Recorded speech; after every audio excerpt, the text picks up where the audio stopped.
Halo semua, perkenalkan nama saya Gabriela Merlinda dari Pasaribu dengan NIM 20110101085. Pada kali ini saya akan membahas mengenai siklus haid.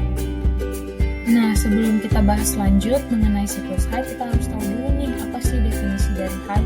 Nah, haid atau biasanya disebut dengan menstruasi adalah turunnya lapisan dinding rahim atau endometrium yang menebal karena tidak adanya pembuahan sel telur dari vagina. Proses ini biasanya berlangsung selama 3-7 hari setiap bulan. Setelah kita mengetahui definisi dari menstruasi, sekarang kita akan masuk kepada penjelasan siklus menstruasi. Nah, berapa sih normalnya untuk siklus menstruasi? Nah, normalnya siklus menstruasi berkisar 21-35 hari. Nah, untuk lebih lengkapnya, mari kita simak video selanjutnya. Ternyata siklus menstruasi terbagi menjadi 4 fase. Yang pertama itu adalah fase menstruasi. Pada fase ini, lapisan dinding dalam rahim yang mengandung darah, sel-sel dinding rahim, dan lendir atau dikenal dengan endometrium meluruh dan keluar melalui vagina. Proses ini dimulai sejak hari pertama siklus menstruasi dimulai dan biasanya berlangsung selama kurang lebih 7 hari. Hormon FSH memicu berkembangnya folikel di dalam ovari.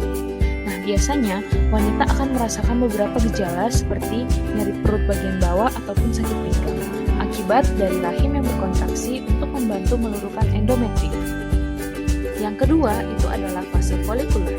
Tahapan ini terjadi sejak hari pertama menstruasi sampai memasuki fase ovulasi. Di tahapan ini, ovarium memproduksi folikel yang berisi sel ovum atau sel telur. Pertumbuhan folikel ovarium kemudian menyebabkan endometrium makin tebal. Fase ini biasanya terjadi pada hari ke-8 sampai 14 dalam sebuah siklus menstruasi. Estrogen memicu endometrium untuk menebal. Yang ketiga itu adalah fase ovulasi. Pada fase ini, sel telur dilepaskan untuk siap dibuahi oleh sperma. Sel telur yang telah matang bergerak ke tuba Fallopi dan menempel di dinding rahim. Fase ovulasi ini menandai masa subur wanita dan biasanya terjadi sekitar 2 minggu sebelum siklus menstruasi berikutnya dimulai, atau biasanya pada hari ke-14. Nah, yang keempat itu adalah fase luteal. Setelah fase ovulasi, folikel yang telah pecah mengeluarkan sel telur akan membentuk korpus luteum yang memicu peningkatan hormon progesteron untuk mempertebal lapisan dinding rahim. Jika tidak terjadi fertilisasi, korpus luteum tidak akan memproduksi hormon estrogen dan progesteron. Created using Powtoon.